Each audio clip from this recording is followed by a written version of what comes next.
हमारे पास प्रश्न है, यदि दूसरे वर्ष के लिए अर्जित चक्रवृद्धि ब्याज 240 रुपये है और लागू ब्याज की दर 20% प्रति वर्ष है तो निवेश किया गया मूलधन ज्ञात कीजिए।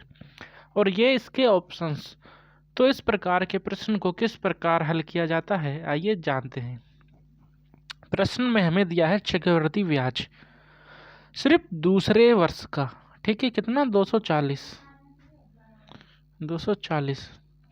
ध्यान रहे ये सिर्फ दूसरे वर्ष का चक्रवृद्धि ब्याज है, इसमें पहले वर्ष का ब्याज नहीं है, ठीक है। ये सिर्फ और सिर्फ दूसरे वर्ष का चक्रवृद्धि ब्याज है और हमें आर दी है कितनी 20% और हमसे मूलधन पूछा है। तो इस कंडीशन में हम क्या करते हैं, हम मूलधन अपने तरफ से मान लेते हैं P, ठीक है। तो माना जो P है हमारे पास वो है 1,2,3,000 रुपये, ठीक है। और आर हमारे पास 20% दे रखी है। अभी हम इससे क्या ब्याज निकालेंगे। इस तरह के प्रश्नों को 3 मेथड से सॉल्व किया जाता है।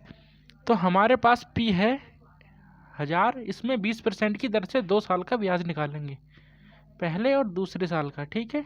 कितने 20% की दर से कितना आएगा, 2 जीरो से 2 जीरो गए 200, ठीक है।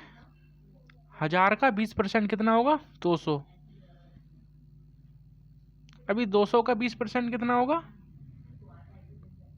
40, ठीक है ना। अभी देखो ये क्या है हमारे पास पहले वर्ष का ब्याज और ये क्या है हमारे पास दूसरे वर्ष का ब्याज, जिसकी वैल्यू हमें प्रश्न में 240 दे रखी है, ठीक है।